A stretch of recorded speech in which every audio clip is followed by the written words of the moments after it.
but that's just the way. Yeah. What up, world? It's your boy Jeff, aka Cool Boy Jeff, right here. This is the only place you can find a wave. There's a wave here for. I got my dog right here, Antny Rome, you know what I'm saying? From out of the 757, man. Go ahead and give him a good introduction. It's Antny Rome, you know, coming from the 757 Norfolk, but, you know, I'm repping the 804 Richmond area. Okay. So you're an artist. Yes. Artist, musician, you know, designer, fashion addict, all that. Okay. So tell me what was something that you had got started doing first? I would say the first thing I started doing was drawing and painting. That's definitely how I first got. Before I got into music, before I got into anything, drawing and painting was probably the first thing that got me into all that, would open my eyes to it. Okay, so where did the music come from? The music came from when I was drawing one day in class, and what happened was this girl pissed me off. I was probably in, you know, like first, second grade. Some girl said something to me. I'm like, oh, word, all right, little bitch, I'm gonna show your ass. Okay. So I'm, you know, on the paper doodling whatever, you know, like all right, bitch, you know, like doodling some ignorant shit on the paper. Something that, you know, first, second grade shouldn't be drawing. So the teacher sees it, gets freaked out. You know how it is in public school. They gotta call your parents. They gotta call everybody. Oh, your child's horrible. He's drawing violent things on the paper. I don't know how we're gonna deal with him. So she said, send him to a therapist, something like that. My mom had to do it, or else they said they were going to suspend me. So my mom sent me there for like one day. The therapist says, look, this is stupid. Just get him a notebook. Tell him to write down stuff and just tell him to write it down. He won't get in trouble in school. And I was like, cool. So got me a notebook. I didn't even know how to write poetry, any of that stuff. But she told me to try it. It just ended up turning into music when I started writing poetry. I didn't know how to express it any other way. Like me writing, it just felt more natural for me to make rhythms. Like when I wrote how I felt, like when I wrote what was going on in my life, like I couldn't just write sentences. It had to be in a rhythmic pattern because that's how I was intaking information. So eventually I started finding beats and artists and all this other stuff like that, and then just the passion just grew and grew and grew until where I'm at now. So you use that as a form of mental, as like a positive of mental health that kept you in a very quiet form from just being around people, and just to really help. I'm trying to get at. That you used it as did you try to use it as a hobby, or is it something like you just started to feel real passionate about at a young age? You know, at first it was definitely just something that I had to do because my mom was like, hey, you gotta write in this book, you know, or else you're gonna get in trouble in school, so you gotta write in this book. And eventually it just became something that I couldn't even write in a poetry book. I started filling up other notebooks with just rhymes. Like I was literally like, I had notebooks like just full of rhymes, like no beats, just rhymes. I would just come up with stuff and I'll just start writing on paper, just make songs. And then like, you know, back when I used to get stuff off of YouTube, beats off of YouTube, I was like just downloading stuff off of YouTube, and sometimes I wouldn't even like plan on releasing a song. I would just want to write. So I'll just find YouTube beats and I'll just write and fill up notebooks just like full of songs. And from that, and watching other artists like interviews and documentaries, I just became more passionate about it to a point where like I became addicted to it. Like, you know, I was dreaming about it, I was sleeping about it, wake up, I just wanted to record. Like, you know, my mom didn't really like rap music that much, so I had to hide the fact from her that I was doing it. I had a little crappy setup in my closet. You know, like I had a sock over the mic as a pop filter. You know, like I had like this shitty ass mic. I had to sell my PlayStation 1, my PlayStation 2, all these games just to get like my first stuff. Like my mom asked what happened to it. I was just like, I didn't want it anymore. I gave it to a friend. You know, so I was really like sneaking behind her back so I could like make music because it made me happy. Eventually she found out, but by that time she was like, nah, I could see, you know, it's positive for you. So she was like, just, you know, she was like, just don't get into any trouble with it. And it was all love.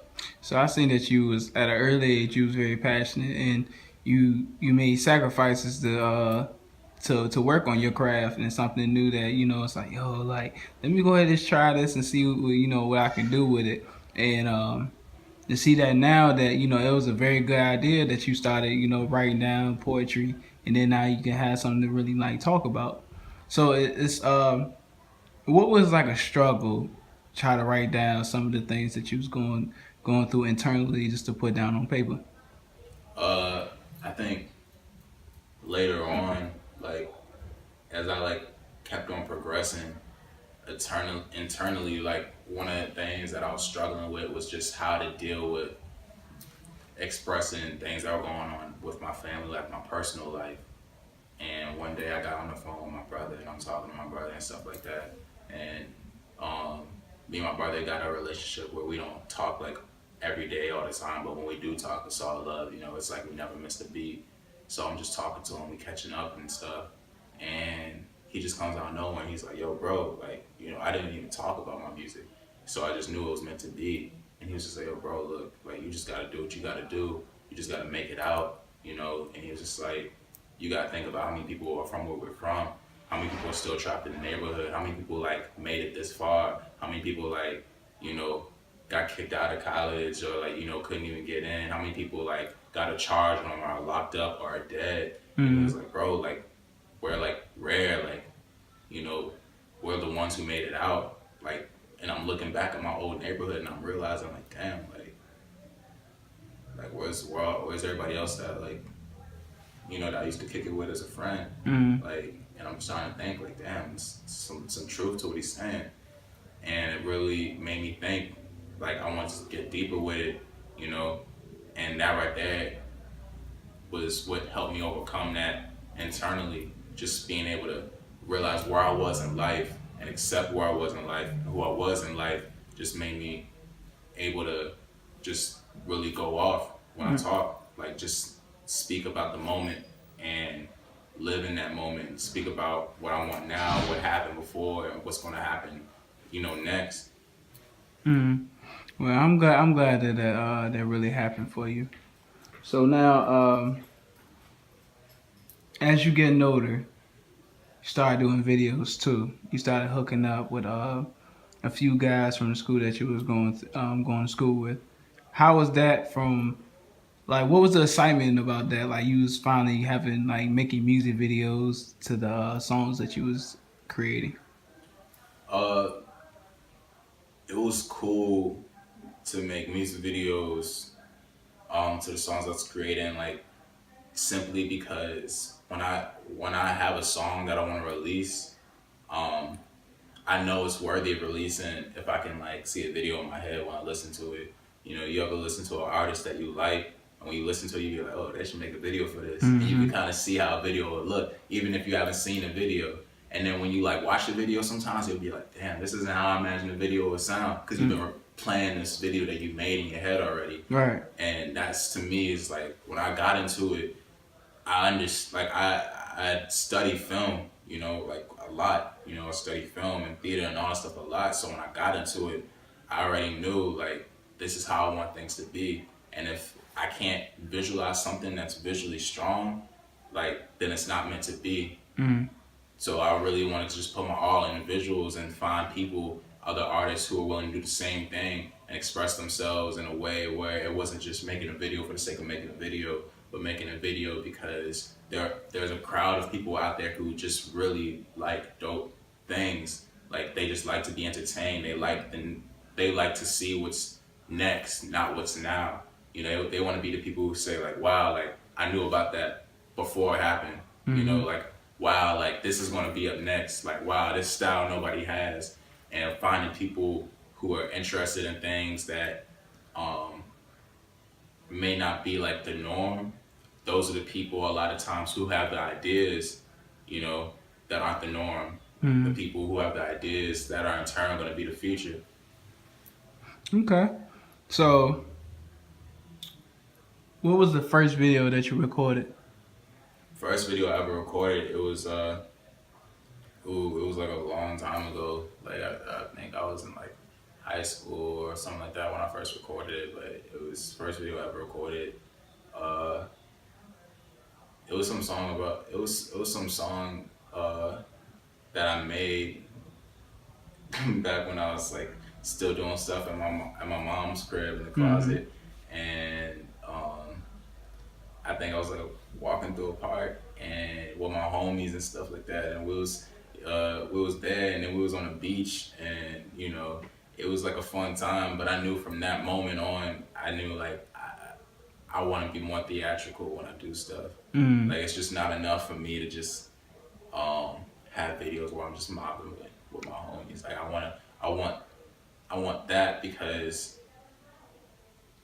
I respect that side of life. You know, I have homies who live a different lifestyle from me. I have family members who live a different than me. So I Mm-hmm. respect that side of life, the side of life that most people don't understand. You know, most people might look down upon. Most people might think people should get locked up for certain things. You know, like, but at the end of the day, people just do what they have to do to feed their family, put money in their pocket. That Mm-hmm. doesn't make them bad people. You know, it's just life. You Right. know, when life happens, you're gonna do what you have to do to survive at the end of the day.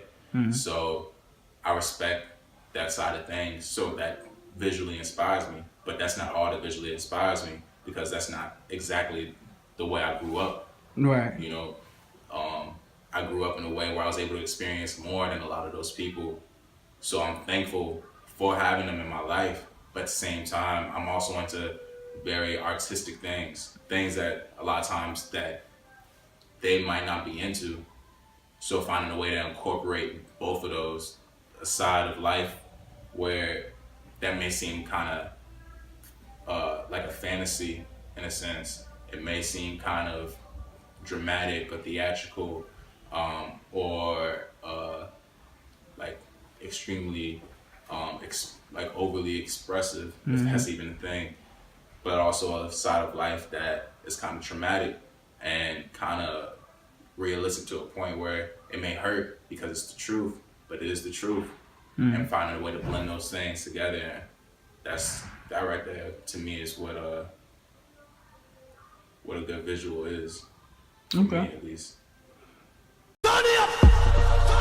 That's just the way.